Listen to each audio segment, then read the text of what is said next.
Hello বন্ধুরা, সবাই কেমন আছো? আজকে আমি তোমাদের সাথে শেয়ার করতে চলেছি খুব মজার একটা বিষয়। আজকে আমি পুরো পিঠে খেয়েছিলাম আর সেটা খাওয়ার অভিজ্ঞতা আজকে ব্লগে ভিডিও দেখাবো। বন্ধুরা, শীতকাল এলে পিঠের কথা মনে পড়ে যায়।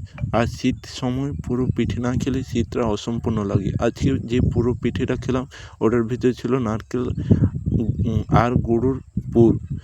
খুব নরম পিঠে আর পুরোটা ছিল একদম মিষ্টি আর সুগন্ধ। এক কামড়ে দিতেই পুরো মুখে ভরে গেল স্বাদে আনন্দে। সত্যি বলতে কি, এই পুরো পিঠে খেয়ে গ্রামের শীতের দিনগুলোর কথা মনে পড়ে গেল।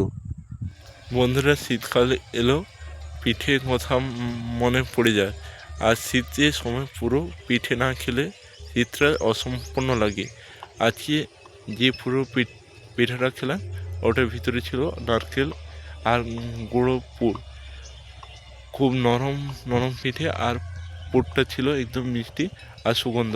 এক কামড় দিতেই পুরো মুখ ভরে গেল স্বাদে আনন্দে। সত্যি বলতে কি, এই পুরো পিঠে খেয়ে শীতের দিনগুলোর কথা মনে পড়ে গেল।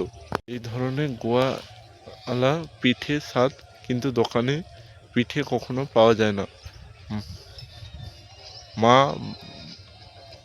বাড়িতে কেউ বানালে যে স্বাদ থাকে সেটা একদম আলাদা। তো বন্ধুরা, আজকে এই ছোট পুর পিঠে খাওয়া ব্লগটা কেমন লাগলো কমেন্টে করে জানা। ভিডিওটা ভালো লাগলে অবশ্যই লাইক দিও। আর চ্যানেলটা নতুন ব্লগ ভিডিও পেতে চ্যানেলটি সাবস্ক্রাইব করে পাশে থাকা বেল আইকন ক্লিক করো। আবার নতুন নতুন ভিডিও নিয়ে খুব তাড়াতাড়ি দেখা হবে। ততক্ষণ পর্যন্ত ভালো থেকো, সুস্থ থেকো।